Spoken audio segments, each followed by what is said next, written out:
नमस्कार सभी धर्मी बहन भाइयों का आपके अपने चैनल पर एक बार फिर स्वागत है। कल से नवरात्रि व्रत अर्थात शक्ति की पूजा प्रारंभ हो रही है और शक्ति का मैं बता देता हूँ शक्ति कहाँ है, कौन है। एकमात्र एक परमात्मा जो है वही है शक्ति, संसार की सबसे बड़ी। अर्थात परमात्मा के खुद के शब्द हैं, मैं ही अल्फा, मैं ही ओमेगा, शुरुआत भी मैं और अंत भी मैं। चाहे किसी धर्मशास्त्र में पढ़ के देख लो, एक परमात्मा के अलावा, एक शक्ति के अलावा किसी का उल्लेख कभी किसी ने नहीं किया। जो एक परमात्मा को अलग अलग हिस्सों में देखता है वह अंधा है, देखता नहीं है। तो कृपया अपने विवेक से सोचें और शक्ति की पूजा की तरफ ध्यान दें। शक्ति की पूजा करो। जो व्यक्ति शक्ति की पूजा करता है उसके पास संसारिक की सारी शक्तियां आ जाती है और बिना शक्ति के आदमी देख भी नहीं सकता, बिना शक्ति के सुन भी नहीं सकता, बिना शक्ति के आदमी चल नहीं सकता, बिना शक्ति के आदमी जिंदा नहीं रह सकता। तो संसार से कैसे युद्ध करेगा? संसार तो पाप का साम्राज्य है। इस साम्राज्य को जीतने के लिए आपको शक्ति की पूजा अवश्य करनी चाहिए। हमारे देश में माँ दुर्गा की पूजा की जाती है और शास्त्रों में बताया गया है शिव ने और अन्य देवताओं ने समय समय पर ये जो देवता का पद है उसको प्राप्त करने के लिए इस दुर्गा शक्ति की आराधना की और वो पद प्राप्त किया। चाहे वो भगवान इंद्र हो, चाहे श्री कृष्ण हो, चाहे शिव हैं। शिव भी ये कहते हैं कि शक्ति के बिना मैं शव हूं। शिव नहीं, शव का मतलब मृत हूं।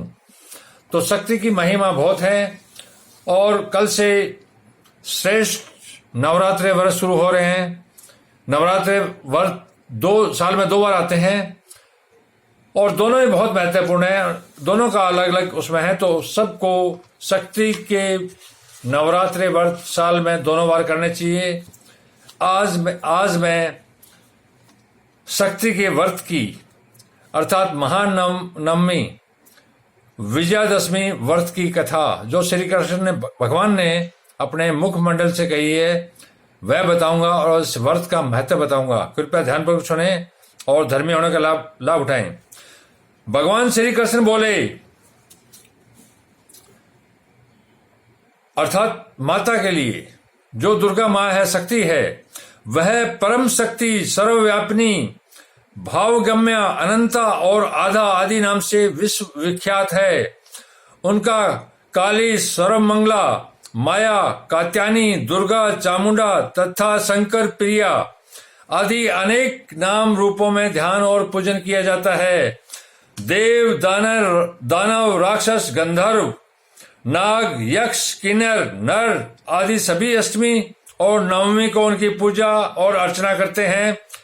कन्या के सूर्य में अश्विन मास के शुक्ल पक्ष में अष्टमी को यदि मूल नक्षत्र हो तो उसका नाम महानवमी है। यह महानवमी तिथि तीनों लोकों में अत्यंत दुर्लभ है। कोई भी संसार की सिद्धि प्राप्त करनी हो, कोई शक्ति प्राप्त करनी हो तो नवरात्रि व्रत से कोई श्रेष्ठ व्रत नहीं है। जो आदमी किसी भी शक्ति, किसी भी सिद्धि के लिए जो कार्य नहीं हो रहा है उस कार्य के लिए नवरात्रि व्रत को अखंड रूप से करता है, वो जरूर उस लक्ष्य को प्राप्त करता है अर्थात सिद्धि प्राप्त करता है और अपनी कामनाओं को पूर्ति करता है। अश्विनी मास के शुक्ल पक्ष की अष्टमी और नवमी को जगत माता भगवती श्री अंबिका का पूजन करने से सभी शत्रुओं का नाश होता है। यह तिथि पुण्य, पवित्रता, धर्म और सुख को देने वाली है। इस दिन मुंड मालिनी चामुंडा का पूजन अवश्य करना चाहिए। सभी कल्पों और मनवंतरों में देव, दैत्य आदि अनेक प्रकार के उपचारों से नवमी तिथि को भगवती की पूजा किया करते हैं और तीनों लोकों में अवतार लेकर भगवती मर्यादा का पालन करती रहती है। यह माता, इसका कोई असली रूप नहीं है। ये अलग अलग रूपों में, अलग अलग काल में अवतार लेती रहती है। अवतार का मतलब आपको बताता हूं कि जैसे महाभारत काल में जब श्री कृष्ण के जन्म से पहले श्री कंस ने प्रतिज्ञा की कि मैं अपनी बहन देवकी की सारी संतानों का नाश कर दूंगा, क्योंकि भविष्यवाणी हो चुकी थी कि देवकी का जो पुत्र धरती पर आएगा वो कंस का नाश कर देगा। इसलिए कंस नहीं चाहता था कि देवकी किसी बच्चे को जने, और जन्म भी ले तो मैं उसकी हत्या कर दूंगा। आप लोगों ने सुना है कि एक समय बाद एक कन्या उत्पन्न हुई और उस कन्या को पैदा होते उसने पत्थर पटक के मारना चाहा और उसके हाथ से छिटक कर आसमान में चली गई। वो कौन था? वो दुर्गा का रूप थी। और दुर्गा के रूप में एक ही जगह नहीं, धरती के अलग अलग हिस्सों में बाइबल के अंदर भी उल्लेख अर्थात व्याख्या की गई है कि ईसा के जन्म से पहले एक कन्या का जन्म हुआ था जिसने ईसा को अपनी शक्तियां और महिमा पैदा होते ही दी थी।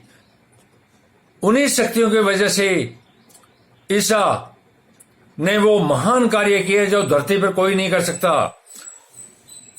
मैं आगे अपने कुछ वीडियो में बताऊंगा कि जो बाइबल पर बनाऊंगा कि ईसा को महिमा, सामर्थ्य और अनुग्रह परमात्मा का उस देवी से मिला था।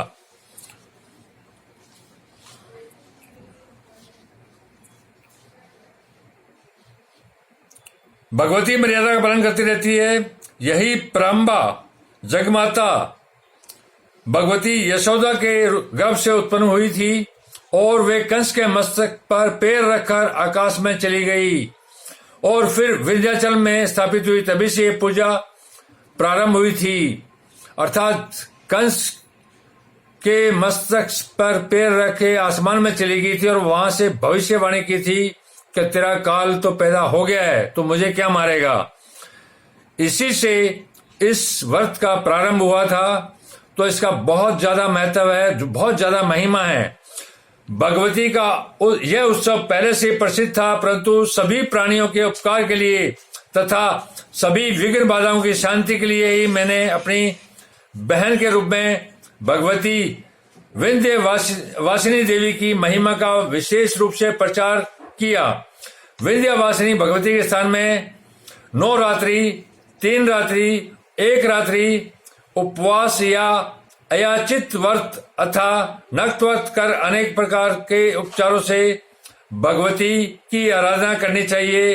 ग्राम ग्राम, नगर नगर और घर घर में सभी लोगों को स्नान कर प्रसन्नचित होकर भक्तिपूर्वक ब्राह्मण, क्षत्रिय, वैश्य, शूद्र, स्त्री आदि सभी को भगवती की विशेष पूजा करनी चाहिए।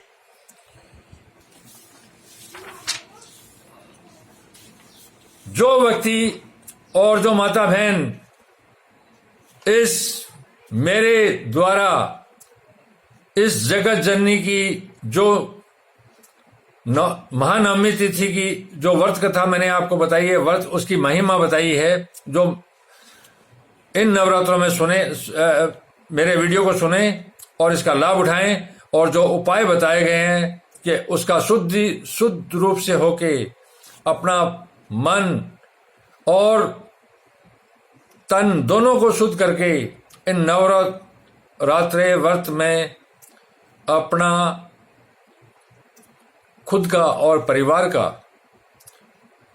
कल्याण करने के लिए भगवती जगत माता दुर्गा की 9 रूपों की पूजा करें और अपनी सारी जो अधूरी इच्छा है माता से मांगे, वो जरूर पूरी करेगी, क्योंकि देवताओं और दानवों की उसने सारी इच्छाएं पूरी की है। और ये वो जीवित देवी है जो प्रत्यक्ष रूप में दिखाई देती है। ये कैसे दिखाई देती है ये तो इसकी मर्जी है, लेकिन अलग अलग रूपों में बहुत से लोगों को दिखाई दी है।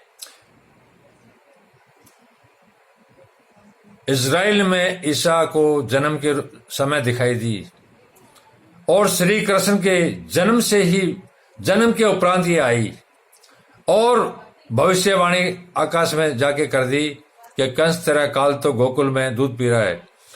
जब श्री कृष्ण बालक रूप में थे तो ये प्रत्यक्ष देवी है और जीवित देवी है जो शक्ति के रूप में हर काल हर समय अलग अलग रूपों में आती है और जो माताएं बहन हैं वो भी इसी का ही रूप है। धन्यवाद।